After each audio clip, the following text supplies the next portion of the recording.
et rentrer chez elle à la maison. Alors, ils restent bloqués. Ils sont pris en otage dans des maternités. Ça nous a très choqué, ça nous choque très beaucoup.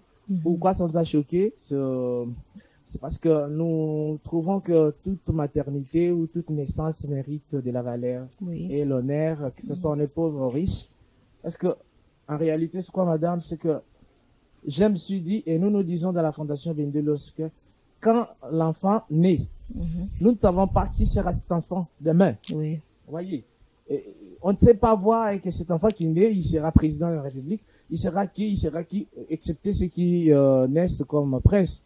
On peut déjà imaginer demain il sera roi. Mais imaginez que bon, les princes ont eu peut-être la chance déjà que quand ils viennent au monde, parce qu'il y a déjà, ils sont bien réussis. C'est pas les moyens qui manquent, ils sont déjà bien réussis, honorés.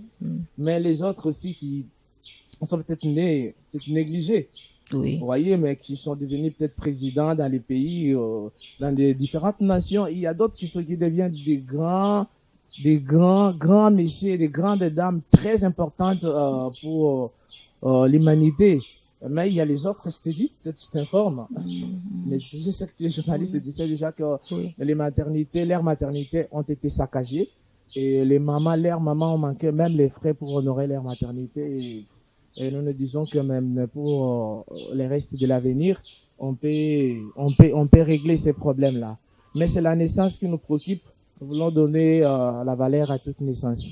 Et c'est pas normal qu'il y a d'autres mamans qui restent dans les hôpitaux avec des enfants, manquant même les frais, même des couches, manquant même ce qu'on appelle... En fait, vous allez jusqu'au bout, par exemple, aider une femme à faire sa layette également, pour vous limiter dans les frais de... Ah oui, madame, quand nous donnons la valeur à toute maternité, donc tout ce qu'il faut, pour la maternité de cette maman qui manque. Ça dépend des conditions à laquelle vous trouvez la femme. À une autre, ça dépend d'un cas à autre. Tout ce que la maman manque, nous donnons. Et si elle manque les frais aussi pour payer sa maternité, nous en aurons. Mais, madame, la plus grande motivation que la Fondation Bendelo a, comme tu as dit, prédilection, cette activité ne nous amène pas à payer les frais pour des mamans qui manquent les frais à honorer leur maternité après avoir mis au monde, pour rentrer chez elles, pour ne pas rester pris en otage dans des hôpitaux ou maternités.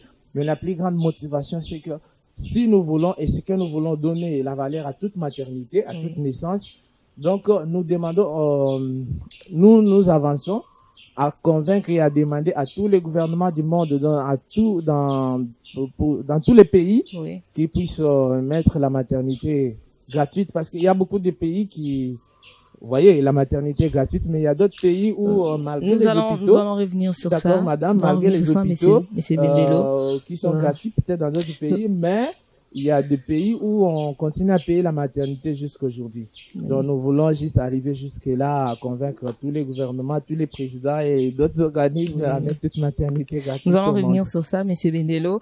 Avez-vous des appuis, du soutien d'autres ONG de grande envergure, par exemple l'OMS?